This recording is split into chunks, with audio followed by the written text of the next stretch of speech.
রব্বি জিদিনি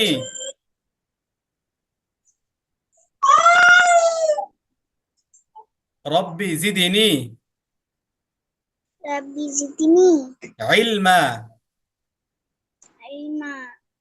রব্বি ইয়াসসির Rabbi yassir ওয়ালা তুআসসির wala tuyassir তুআসসির tuyassir আইন তুআসসির tuyassir মাশাআল্লাহ, সুন্দর হয়েছে। ওয়া তাম্মিম wa tammim আলাইনা alayla বিল খাইর bil khair ওয়া বিকা নাস্তাঈনু wa bika nasta'in ইয়া মুস্তাআন ya musta'an ওয়া বিকা নাস্তাঈনু wa bika nasta'inu ইয়া ফাত্তাহ ya fattah. বিসমিল্লাহির রহমানির রহিম Bismillahirrahmanirrahim. বিসমিল্লাহির রহমানির রহিম Bismillahirrahmanirrahim. আচ্ছা, তোমার বিসমিল্লাহ সুন্দর হয়েছে, তবে আরো শুদ্ধ করতে হবে। হ্যাঁ, ইনশাল্লাহ আমরা করব আস্তে আস্তে। তাহলে তুমি বললা আরবি হরফ হলো 29টি, ঠিক না সুহাইলা? জি, মাশাল্লাহ, অনেকে তো এটা জানে না, কিন্তু তুমি জানো আরবি হরফ 29টি। এর মানে তুমি কি এক ধাপ এগিয়ে আছো। মাশাল্লাহ। আচ্ছা, তো আরবি এই সকল আরবি যে 29টা হরফ, এগুলো দিয়েও কি এই 29টা হরফ দিয়ে পুরা কোরআন গঠিত। হ্যাঁ, আরবি এই 29টা হরফ দিয়েই পুরা কোরআন শরীফ সাজানো হয়েছে, এবং যত হাদিস আছে সবগুলো কি এই 29টা হরফ দিয়েই বানানো হয়েছে। অতএব আমরা যদি এই 29টা হরফ সহি শুদ্ধভাবে পড়তে পারি, আয়ত্ত করতে পারি, তাহলে আমাদের কোরআন পড়তে সহজ হবে, সুবিধা হবে। ঠিক আছে? তো জি এই স্যার। আরবি 29টা হরফ 3টি জায়গা থেকে বের হয়। কয়টি জায়গা থেকে? 3টি জায়গা থেকে। 3টি জায়গা থেকে। জানো কি কি? না স্যার। আচ্ছা, একটা হলো হালাক বা কণ্ঠনালী। আমাদের গলার মাঝখানে দেখবে একটা হাড় আছে, একটা উঁচা একটা হাড় আছে, ওইটাকে বলা হয় কণ্ঠনালী বা হালাক। বুঝছো?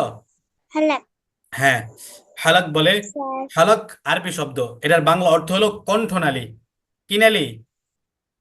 কণ্ঠনালী। হ্যাঁ, এটা কোথায় যে এটা, এই অংশটা তুমি সহজে বলতে পারো গলা, সহজে না। যদি হলক বা কণ্ঠনালী বলতে অথবা বুঝতে কষ্ট হয়, বলবা গলা। 1 নম্বরে কি? গলা। কি? গলা।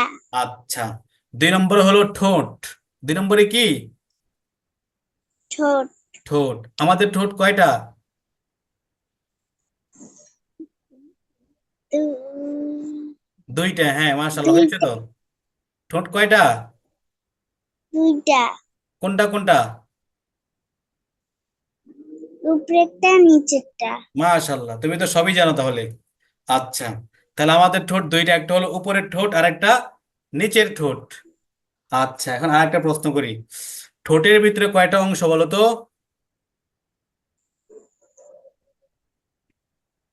দুইটা। 2টা অংশ। মাশাআল্লাহ, কি কি? জিহ্বা আর দাঁত। জিহ্বা তো আলাদা ব্যাপার, ওটা তো মুখের ভিতরে, ঠোঁটের ভিতরে। যেরকম আমাদের ঠোঁট 2টা, একটা হলো উপরের ঠোঁট আর একটা নিচের ঠোঁট। আবার ঠোঁটের ভিতরে অংশ রয়েছে 2টা, যেটা তুমি মাত্র বললা। সেই 2টা অংশ কি কি দেখি বলো তো, বুদ্ধি করে বলো। জিহ্বা আর দাঁত। ওটা কি ঠোঁট নাকি, ওটা তো মুখের ভিতরে। ঠোঁট সম্পর্কে বলতেছি। হ্যাঁ, ঠোঁটের অংশ 2টা, আমার দিকে খেয়াল করো। আমি বলছি ঠোঁট হলো 2টা, একটা হলো উপরের ঠোঁট আর একটা নিচের ঠোঁট। ঠিক আছে? ঠোঁটের অংশ 2টা, একটা হলো শুকনো অংশ আর একটা ভিজা অংশ। বুঝতে পেরেছো? এই যে এটা জি হলো কি স্যার। ঠোঁটের বীজা অংশ, আরেকটা কি শুকনো অংশ, ঠিক না? জি ঠোঁটের অংশ স্যার। দুইটা, একটা হলো বীজা অংশ আরেকটা শুষ্ক অংশ। আচ্ছা, যাক এটা আমরা আস্তে আস্তে আরো ভালো করে বুঝাবো সামনে, যখন ওই ঠোঁট থেকে যে সকল হরফ উচ্চারণ হয়, যখন এটা পড়াবো আমরা তখন এটা আরো বিস্তারিত ভাবে তোমাকে বুঝিয়ে দেবো ইনশাআল্লাহ। তো প্রথমে বললাম আরবি 29টা হরফ তিনটি জায়গা থেকে বের হয়। এক নম্বরে বললাম গলা থেকে, দুই নম্বরে বললাম ঠোঁট থেকে, তিন নম্বরে হলো জিহ্বা থেকে। এটার নাম কি? জিব্বা। জিহ্বা। এটার নাম কি? জিহ্বা। সঠিক উচ্চারণ হলো জিহ্বা। আচ্ছা, আমরা বলি জিহ্বা বলি। তো তিন নম্বর হলো জিহ্বা থেকে, হ্যাঁ। এক নম্বরে হলো গলা, দুই নম্বরে ঠোঁট, তিন নম্বরে কি? জিহ্বা। এই তিনটা স্থান থেকে আরবি 29টি হরফ বের হয়। বুঝতে পেরেছো সুহাইলা? জি স্যার। হুম। আচ্ছা, এটা মনে রাখবা। আরেকটা বিষয় হলো আরবি যে 29টা হরফ আছে, এই 29টা হরফের ভিতরে কিছু কিছু হরফ টান হয় না, কোনো টান নেই, টান ছাড়া, অর্থাৎ তাড়াতাড়ি পড়তে হয়। এটা হলো এক নম্বর প্রকার। আর দুই নম্বরে হলো এক আলিফ টেনে পড়তে হয়। তিন নম্বরে হলো তিন আলিফ টেনে পড়তে হয়। বুঝতে পেরেছো? এই 29টা হরফ জি স্যার। তিন ক্যাটাগরিতে আমরা যদি ভাগ করি, তাহলে এক ক্যাটাগরিতে হবে টান ছাড়া, মানে দ্রুত পড়তে হবে।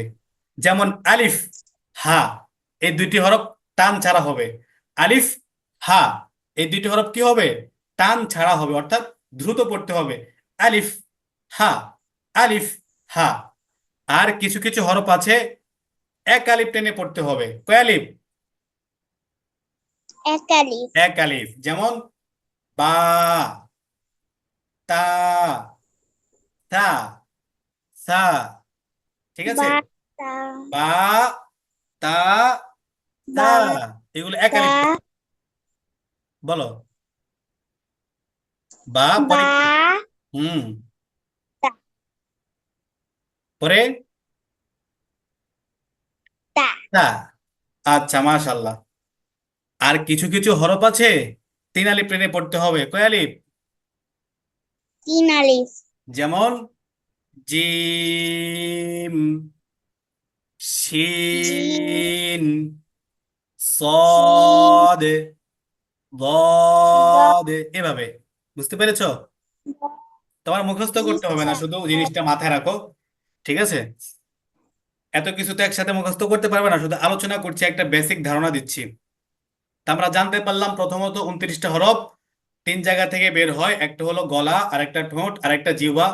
এটা শেষ। এরপরে বললাম এই 29টা হরফ, এই 29টা হরফ তিন ক্যাটাগরিতে আমরা যদি ভাগ করি, তাহলে কিছু হরফ থাকবে টান ছাড়া, অর্থাৎ দ্রুত। আর কিছু হরফ থাকবে এক আলিফ টান। আর কিছু হরফ থাকবে কয় আলিফ টান? তিন আলিফ তিন টান। আলিফ। মাশাল্লাহ, তুমি তো অনেক মনোযোগের সাথে শুনতেছো। জাজাকিল্লাহু খাইরান। ঠিক আছে, আল্লাহ পাক তোমাকে উত্তম বিনিময় দান করুক। আচ্ছা, এখন দেখো, আজকে আমরা তিনটা হরফ শিখবো। কয়টা হরফ? তিনটা হরফ। তিনটা হরফ। প্রথম যে হরফটা, সেই হরফের নাম কি বলো তো সুহাইলা? আলিফ। আলিফ। আলিফ, তাড়াতাড়ি করে।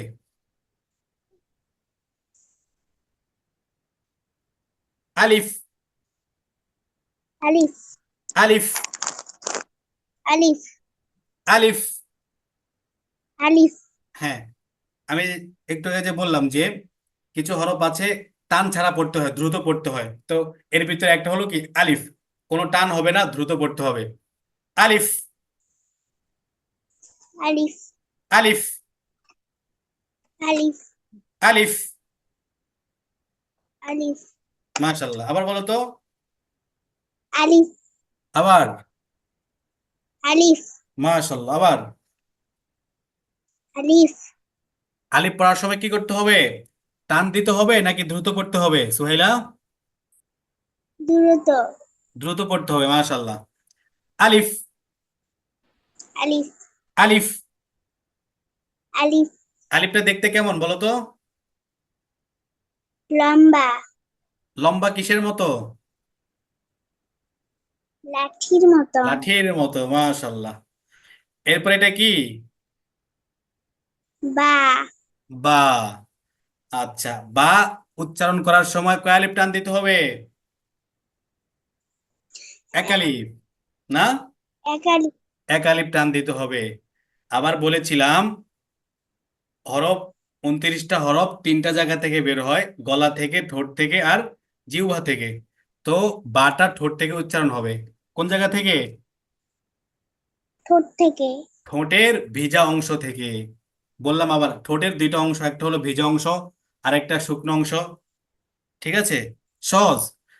সাধারণত চার। আমাদের মুখটা যেভাবে থাকে, সাধারণত বা স্বাভাবিকভাবে আমাদের মুখটা যেমন থাকে না, এই যেভাবে থাকে না সবসময়, নর্মালি জি এভাবেই স্যার। থাকবে। শুধু আমরা হা করব, বাটা যখন উচ্চারণ করব তখন মুখটা একটু খুলবো। আর এছাড়া নর্মালি থাকবে আগের মতোই, যেমন বা, বা, বা। বুঝতে পেরেছো? এভাবে বলো তো একবার। বা। এভাবে করতে হবে না, এভাবে করলে শুকনো অংশ লেগে যাবে। নর্মালি থাকবে তোমার জিভ, তোমার ঠোঁট দুইটা যেমন মানে যেভাবে থাকে সবসময় সেভাবেই থাকবে, শুধু একটু খুলবা। বা। বা। মাশাল্লাহ, অনেক সুন্দর হয়েছে। আবার বা। মাশাল্লাহ, খুবই সুন্দর হয়েছে। বা, বা। বা, বা। বা। বা। মাশাল্লাহ, অনেক সুন্দর হয়েছে। তুমি আরো চর্চা করলে আরো সুন্দর হবে। তো দেখো, বাটা দেখতে কেমন?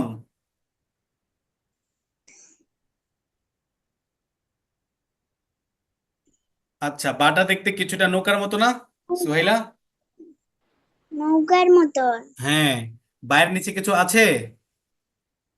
একটা মুক্তা আছে। একটা নোক্তা আছে বা একটা ফোঁটা আছে না? তো এরকম দেখলে এবং নিচে একটা ফোঁটা থাকলে তার নাম হবে কি?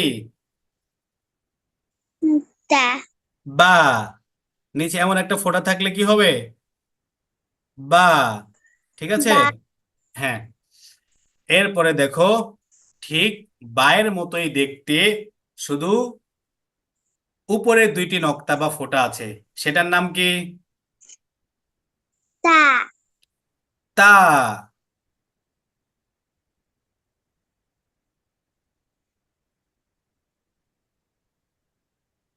তা। তা। তা। তা। তা। তা। মাশাল্লাহ। তাটা কিভাবে উচ্চারণ হয়? বললাম যে যে জিহ্বা থেকে উচ্চারণ হয়। তোমার জিহ্বার আগাটা উপরের যে সামনের দুটো দাঁত রয়েছে সেটার গোড়ার সাথে লাগবে, এভাবে। তা। তা। তা। তা। তা। তা। তা। তা। মাশাল্লাহ। তো বা আর তা দেখতে একই রকম, পার্থক্য কি? বায়ের নিচে একটা নক্তা আর তায়ের উপরে কয়টি নক্তা, সুহাইলা? তিনটা। দুইটা নক্তা। এছাড়া কোনো পার্থক্য আছে? উম, না স্যার। আচ্ছা, শেষ। তিনটা হরফ শেখা হয়েছে। জি স্যার। আমি যদি তোমাকে প্রশ্ন করি কয়েকদিন পরে যে আলিফ, আলিফ বলো, বা বলো, তা বলো, তখন তুমি সঠিক স্থান থেকে উচ্চারণ করতে পারবে, যেমনটা আমরা মাত্র জি। পড়লাম? জি স্যার। ইনশাল্লাহ। তো এই জন্য কি করতে হবে? শুধু ক্লাসে পড়লে চলবে না, ক্লাসের বাইরে নিজে নিজে চর্চা করতে হবে। Exercise makes a man perfect. যত এক্সারসাইজ করবা তত চমৎকার ভাবে তুমি উচ্চারণ করতে পারবে। যারা সুন্দরভাবে তেলাওয়াত করে সহিশুদ্ধ ভাবে, তারা এক একটা হরফ কয়েক হাজার বার পড়ে। বা, বা এভাবে অনেকবার পড়ে, কয়েক হাজার বার পড়ে। আবার বায়ের উপরে জবর দিয়ে বা জবর বা, বা জবর বা, এটাকে পড়ে কয়েক হাজার বার। বা জের বি, এটাকে পড়ে কয়েক হাজার বার, এরকম হাজার হাজার বার পড়তে পড়তে মুখ দিয়ে তাদের ফেনা বের হয়ে যায়। ঠিক আছে, এরপরে তারা তারা সুন্দরভাবে পড়তে পারে। বুঝতে পেরেছো? এই জন্য বেশি বেশি পড়তে হবে, পড়া ছাড়া কোনো কি নাই, গতি নেই। আচ্ছা সুহাইলা, তুমি কি কোনো সূরা পারো, কোনো ছোট্ট সূরা মুখস্থ পারো? জি স্যার। একটা শোনাও তো দেখি। বিসমিল্লাহ, আউযু বিল্লাহি মিনাশ শাইতানির রাজিম। বিসমিল্লাহির রহমানির রহিম। কুল আউযু বিরাব্বিন নাস, ইলাহি মালিকিন নাস, ইলাহিন নাস, মিন শাররি ওয়াসওয়াসিল খান্নাস, আল্লাযী ইউওয়াসওয়িসু ফি সুদুরিন নাস, মিনাল জিন্নাতি ওয়ান নাস। মাশাআল্লাহ, অনেক সুন্দর হয়েছে, তবে আরো সহি শুদ্ধ করতে হবে। ঠিক আছে, তুমি পারবে ইনশাল্লাহ। ধারাবাহিকভাবে পড়লে, হরফের উচ্চারণগুলো সহিভাবে শিখলে তোমার পড়া আরো সুন্দর হবে। ঠিক আছে, এই জন্য চেষ্টা করতে হবে, প্রতিদিন ক্লাসে আসতে হবে। আচ্ছা, আচ্ছা। এখন আমরা একটা ইসলামিক ম্যানার শিখি নাকি? আমাদের ক্লাসের একটা বৈশিষ্ট্য হলো, প্রথমত কোরআন এবং কায়দার দিকে বেশি ফোকাস দেওয়া হয়। এর পাশাপাশি কখনো একটা সূরা, একটা দোয়া, একটা হাদিস, একটা মাসলা, আর একটা সূরা অথবা একটা ইসলামিক ম্যানার। তো সালাম, আজকে আমরা কি শিখবো? সালাম সম্পর্কে, কি সম্পর্কে বলো তো সুহাইলা? সালাম। সালাম সম্পর্কে, কি সম্পর্কে? সালাম। হ্যাঁ, সালাম হলো খুবই গুরুত্বপূর্ণ একটা বিষয়। সালামের মাধ্যমে আমাদের কথাবার্তা কি হয়, সূচনা হয়। আমরা যারা মুসলমান, আমরা যারা ইসলাম ধর্মের অনুসারী, আমরা কি করি?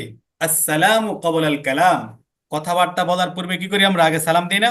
আসসালামু আলাইকুম রহমতুল্লাহ। এরপর আমরা কি বলি? কথাবার্তা বলি, কেমন আছেন, কোথায় যাচ্ছেন, বাসার সবাই কেমন আছে, এরপর এগুলো জিজ্ঞেস করি। কিন্তু আগে কি দিই আমরা? সালাম দেই। সালাম দেওয়াটা উচিত, এটা সুন্নাহ, এটা আমাদের মুসলমান হিসেবে সবার কি করণীয়।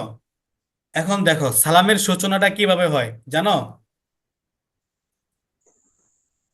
সালামের সূচনা বা সালামের ইতিহাস, সালামটা কোথা থেকে শুরু হলো? আমাদের আদি পিতা হজরত, হজরত আদি কে? পিতা আদম আলাইহিস সালাম। আদম আলাইহিস সালাম। হ্যাঁ, আদম আলাইহিস সালাম। আল্লাহ পাক যখন তাকে সৃষ্টি করেন, তাকে সৃষ্টি করার পর বলেন, হে আদম, তুমি আমার ফেরেশতাদের কাছে যাও, গিয়ে তাদেরকে একটা স্বাগতম জানাও, বা তাদেরকে তুমি সম্বোধন করো তোমার ভাষায়। তখন তিনি ফেরেশতাদেরকে গিয়ে বলে, আসসালামু আলাইকুম রহমতুল্লাহ, এটা বলেন। এরপর আল্লাহ পাক বলেন, আজকে থেকে তোমার যত সন্তান পৃথিবীতে আসবে, তাদের জন্য সাক্ষাতের পূর্বে এটাই হবে কি সম্বোধন। প্রথমে তারা সালাম দিবে, আসসালামু আলাইকুম রহমতুল্লাহ, এরপরে তারা কি করবে? কথাবার্তা শুরু করবে। সেই থেকে কি হয়? সালামের সূচনা হয়। আর আমাদের প্রিয় নবীজির নাম কি বলো তো সুহাইলা?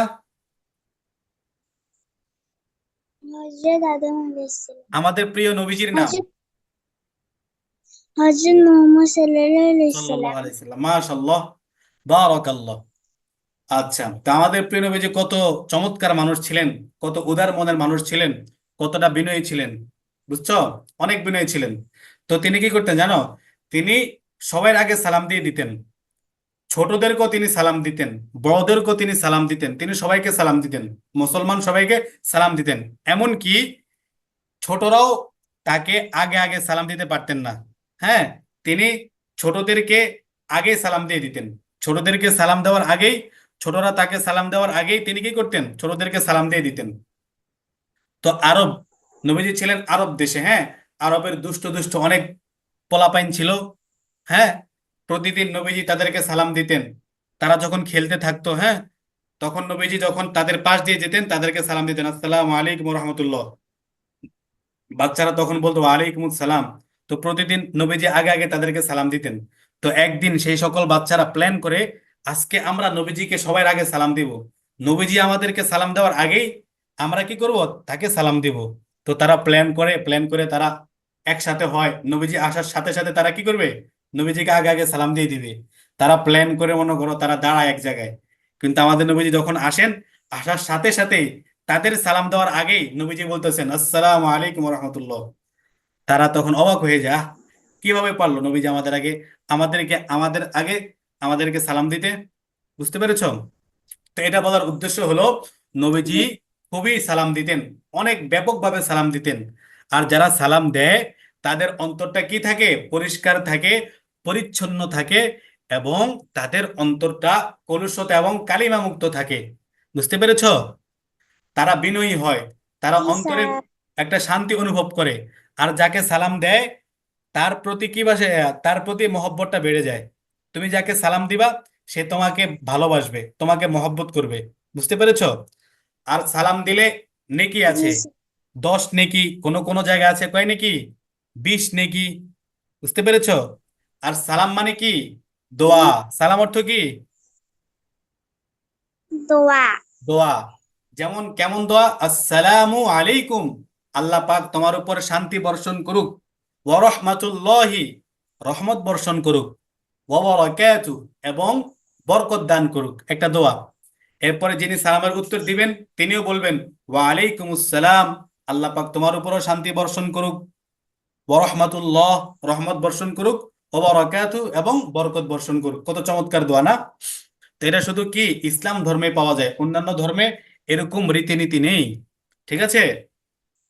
এই জন্য আমরা যে জি মুসলমান, আমরা স্যার। এত চমৎকার একটা ধর্ম পেয়েছি, এত সুন্দর একটা ইসলামিক গাইডলাইন পেয়েছি, এই জন্য আমাদের সবসময় কি করা উচিত? আল্লাহ পাকের কাছে শুকরিয়া আদায় করা উচিত। ঠিক আছে? আচ্ছা, এই এতগুলো কথার মূল কথা হলো বেশি বেশি কি করতে হবে? সালাম দিতে হবে। বুঝতে পেরেছো সুহাইলা? জি স্যার। যখন, হ্যাঁ, যখন ঘরে ঢুকবে, দরজা যিনি খুলবেন, হইতে পারে তোমার আম্মু অথবা আব্বু অথবা অন্য কেউ, তাকে প্রথমে কি করবা? একটা সালাম দিবা, আসসালামু আলাইকুম রহমতুল্লাহ। আর তোমার যারা ফ্রেন্ড আছে, বান্ধবী আছে, তাদের সাথে সাক্ষাৎ হলেই আগে বলবা আসসালামু আলাইকুম রহমতুল্লাহ। যখন ক্লাসে যাবে, শিক্ষক শিক্ষিকাকে বলবে আসসালামু আলাইকুম রহমতুল্লাহ। এভাবে সালামের ব্যাপক প্রচার প্রসার করবা। ঠিক আছে? জি স্যার। হ্যাঁ। আর সালামটা কিভাবে দিতে হয় জানো?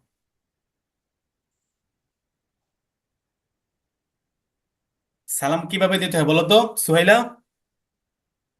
আসসালামু আলাইকুম।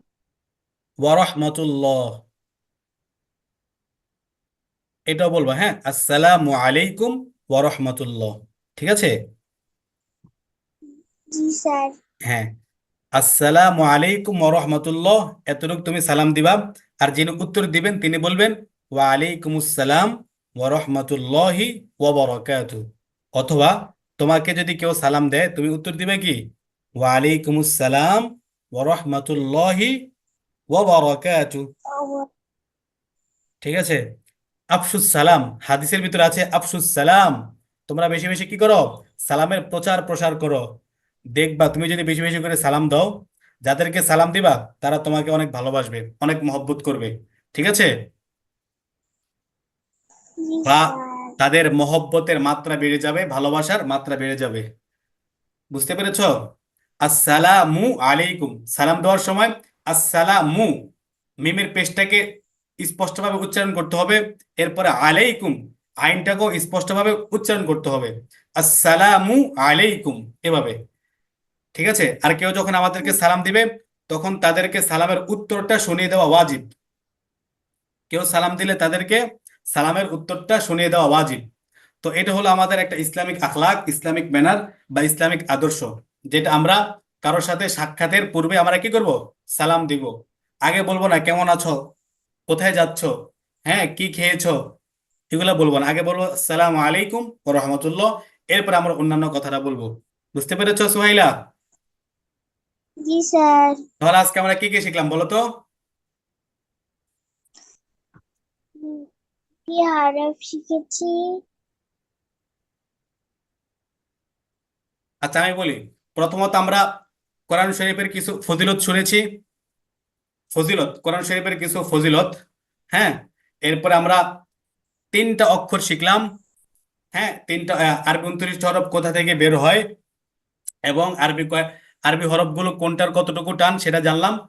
এরপরে লাস্টে আমরা সালাম সম্পর্কে শিখলাম না?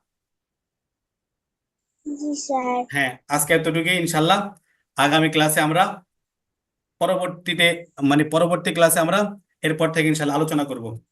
ঠিক আছে, ভালো থাকো না। আসসালামু আলাইকুম রহমতুল্লাহ। ওয়ালাইকুম আসসালাম। সুবহানাক আল্লাহুম্মা ওয়া বিহামদিকা আশহাদু আল্লা ইলাহা ইল্লা আনতা আস্তাগফিরুকা ওয়া আতুবু ইলাইক।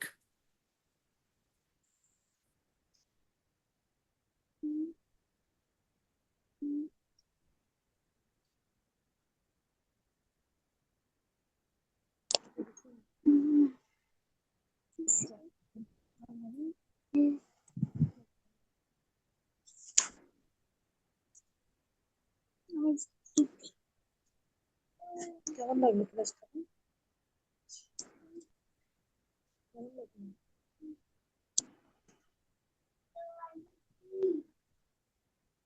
কিছু বল কিছু বলতে চাইলে বলতে পারেন।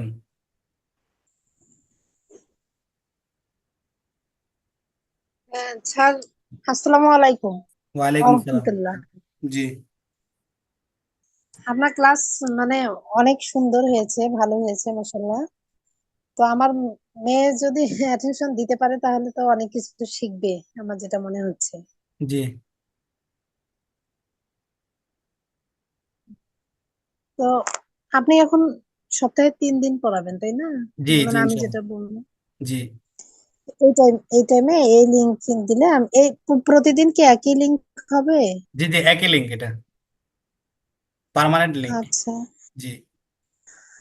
তাহলে 8টার সময় জয়েন করবো এখন, জি শনি ইনশাল্লাহ। সোম বুধ। শনি সম্বুধ, হ্যাঁ, 8টার সময়। আচ্ছা, না আমি দেখলাম যে ও হচ্ছে ওর ধারণাটা কি